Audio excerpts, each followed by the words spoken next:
Censorship is never over for those who have experienced it. It is a brand on the imagination that affects the individuals who have suffered it forever. Good day, everyone. And for today's discussion, we have to dig deeper on the purpose and censorship for children and adolescents literature. This lesson explains the rationale behind the censorship of children and adolescent literature, its progress, and the decisions reached after the process, including the individuals, groups, personnel, faculty, and experts involved. It generally presents the significance of children and adolescents literature as a resource material for personal development and language learning among students, thus the need for censorship. So what is really the purpose of children and adolescents literature? In education, academicians view children and adolescent literature as a good source of modeling the acceptable behaviors, the virtues, and the beliefs valued by the general public. It is the same view shared by the rest of the stakeholders involved in the overall development of the academic community, which is the administration, the parents, business entrepreneurs, and elected leaders both in the academic institution and in the government. Everyone believes that books and other educational resource materials should serve as a role model to children and youth alike, in accordance to Jenkins in 2011.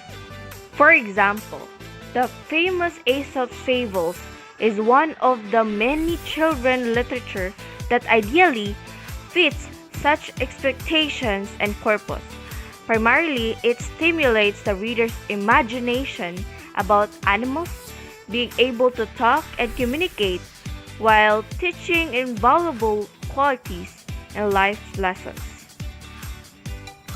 One of an example of an Aesop's Fables is the fox and the crow. Let's this excerpt.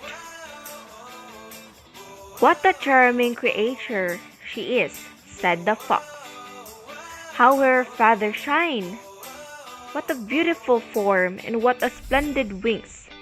Such a wonderful bird should have a very lovely voice. Since everything else about her is so perfect, could she sing just one song? I know I should call her Queen of Birds." Listening to these flattering words, the crow forgot all her suspicion, and also her breakfast. She wanted very much to be called the Queen of Birds, so she opened her beak wide to utter her loudest call, and down fell the cheese straight into the fox's open mouth. "Thank you," said Master Fox sweetly as he walked off. "Though it is cracked, you have a voice sure enough, but where are your wits?" Another example is the Philippine legend Why the Piña Has 100 Eyes, which teaches important lessons for adults and also children who read the said story. At the same time, it promotes imagination and creativity among the reader's minds. So let's read this story. Why the Piña Has 100 Eyes. When Aling Rosa got sick one day, Pinang had no choice but to do some of the chores, which included preparing food for both of them. Since Pinang had not had any experience working in the kitchen, she woke up her mother continuously to ask for directions, even help her look for things. Aling Rosa still could not get up, so she relied more and more on Pinang.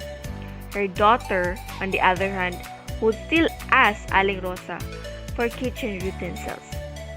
Because of this, Aling Rosa got so frustrated she uttered impatiently, "Why don't you look with your eyes, not with your mouth?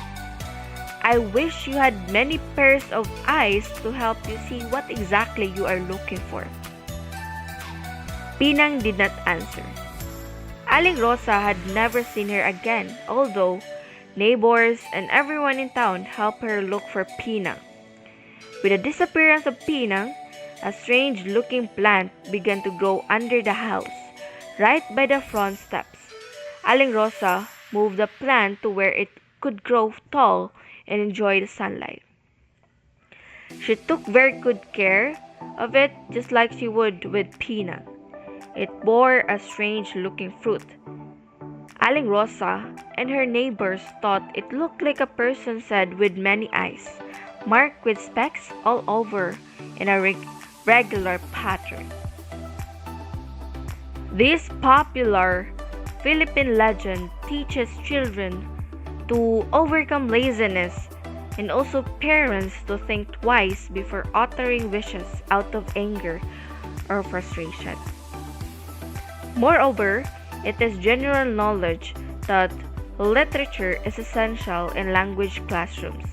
It serves two principal functions in the curriculum. First, as a resource for language learning, and second, as a discipline of study.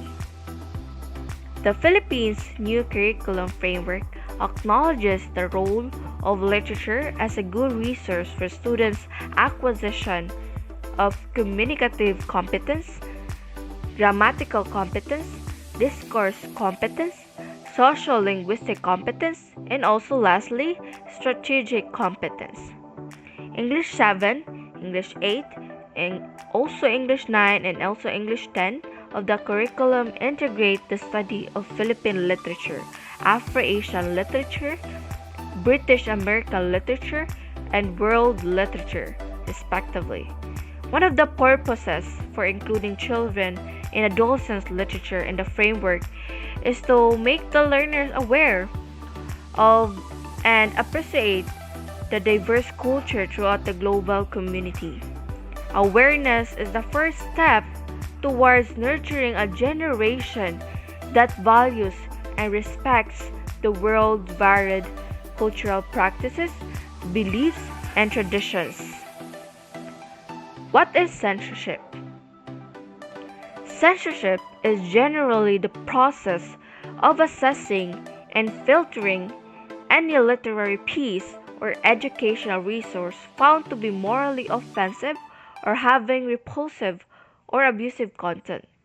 At most, the censors investigate and examine literature challenged by a particular individual or group to some extent on valid grounds. Throughout the history of censorship recorded in the United States, a country known for its democracy, several arguments are common: that sexuality, LGBTQ issues, religiously offensive content, or promotion of occult practices, racial discrimination, fantasy wars, and other controversial views. These familiar entities who challenge books for possible offensive content include parents, advocacy groups, and minority groups. These individuals raise an issue of concern and put up a challenge for one cause: to protect the minds and hearts of the young readers from disturbing issues and unnecessary information. At most, school administration, educators, and parents concurrently decide to censor and ban literature for its prominent display of brutality and violence. An example of this is the banning or restriction of the complete first edition of the original folk and fairy tales of the Brothers Grimm, translated by Jack Sykes. It is quite an extensive collection of the 156 German fairy tales divided into 2 volumes. Two popular tales in the book are The Frog King and Cinderella. In the original version, both illustrate brutality and violence in the text. Let's see the story, The Frog King. So, she picked up the frog with 2 fingers, carried him upstairs into her room, lay down in her bed, and instead of setting him down next to her, she threw him crash against the wall. "Now you'll leave me in peace, you nasty frog." But the frog didn't fall down dead.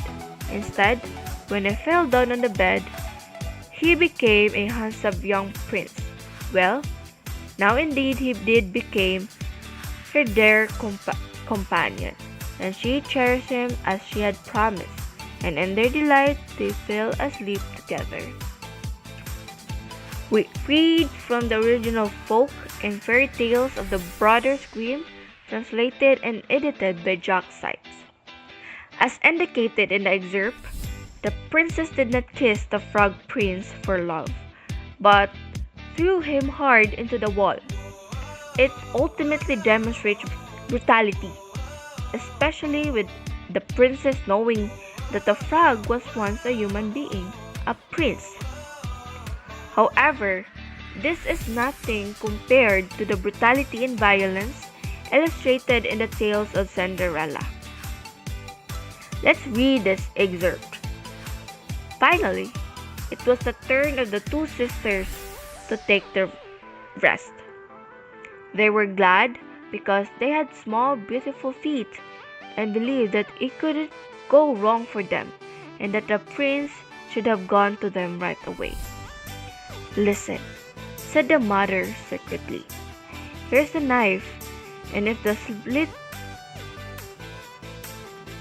"Listen," said the mother secretly. "Here's a knife, and if the slippers is still too right for you, then cut off a piece of your foot. It will hurt a bit, but what does that matter? It will soon pass, and one of you will become queen." So, the eldest sister went into the chamber and tried on the slipper. Her toe sliced inside. So, the eldest sister went into the chamber and tried on the slipper. Her toe slipped inside, but her heel. So, the eldest sister went into the chamber and tried on the slipper. Her toe slipped inside, but her heel was too large. So she took the knife and cut off a part of her heel until she could force her foot into the slipper. However, the mother said to her second daughter, "Take the slipper, and if it's too short for you, then cut off one of your toes." So the sister took the slipper into her chamber, and since her foot was too large, she bit off her lips and cut off a large part of her toes. Then she quickly slipped her foot into the slipper and came out of her chamber. This excerpt from the tale of Cinderella clearly shows brutal and violent content, as the mother instructed two daughters to cut a part of their foot to fit the shoes, encouraging them that they only have to endure the pain for a bit and, in exchange, will enjoy life as a princess forever. Indeed, this is not the type of tale that parents would like their children to read. However, in some other points, such as social and political concerns, the challenges views may clash with the teachers' and librarians' perspectives, particularly regarding the enriching value of these pieces of literature for class instruction. One of the good examples is a challenge that the Police Association in Illinois raised against the picture book Sylvester and the Magic Pebble of William Stage. The book initially received the Caldecott Medal in 1970. However, in 1977, representatives from the Police Association complained about the illustration of the police in the book as pigs. It has nothing to do with the words, but with the picture. It resulted in the censorship of the once awarded children's literature. Now let's think about the process of censorship. A study by Hopkins in 1991 identifies 6 factors involved in book challenges. Understanding these factors is essential to navigating censorship, as they provide a framework for analyzing why certain books are challenged and the dynamics at play. So first is the narrative of the challenged text in issue of complaint. The content and context of the book are crucial in understanding the basis of the challenge, revealing what specifically offends or concerns the challengers. Second is identity of the challengers. Knowing who initiates the challenge, whether parents, community members, or the organizations, can illuminate the motivations and biases behind the complaint. Third is the librarian's character and expertise. A librarian's qualifications and values can significantly influence how challenges are handled, as their judgment shapes the selection and retention of literature. Fourth is libraries' existing policy and implementation. So, established policies guide how challenges are addressed, ensuring that procedures are followed and that decisions are made consistently and fairly. Fifth is support from academic institutions, faculty, and officials. Faculty involvement can lend credibility to challenges or defenses of literature, impacting the outcome of the review process. The sixth, or the last one, is the community support and involvement. So the level of community engagement can sway decisions, as public sentiment often drives the actions of libraries and educational institutions. Now let's move on to the decision in the challenge literature or book. If the book is deemed problematic, compromises may be reached, including first, closed shelving requiring a parent's note or permission for access. This allows for controlled access to the book, ensuring that parents are involved in their children's reading choices while still providing access to the literature. Second, relocation to a reference section where it cannot be checked out.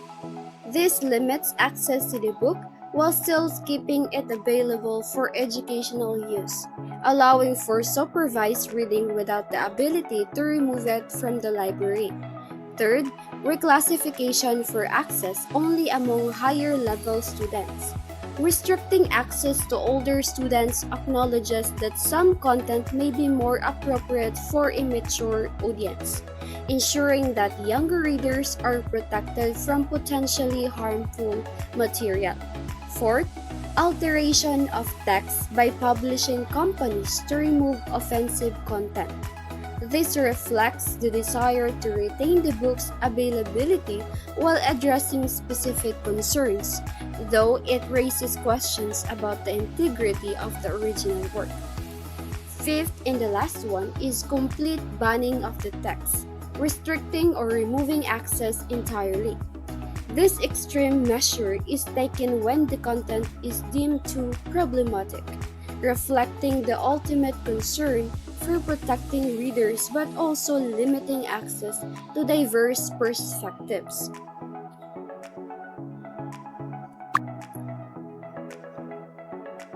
So, the children's and adolescent literature is crucial for young readers' development, enhancing imagination and creativity while educating about reality.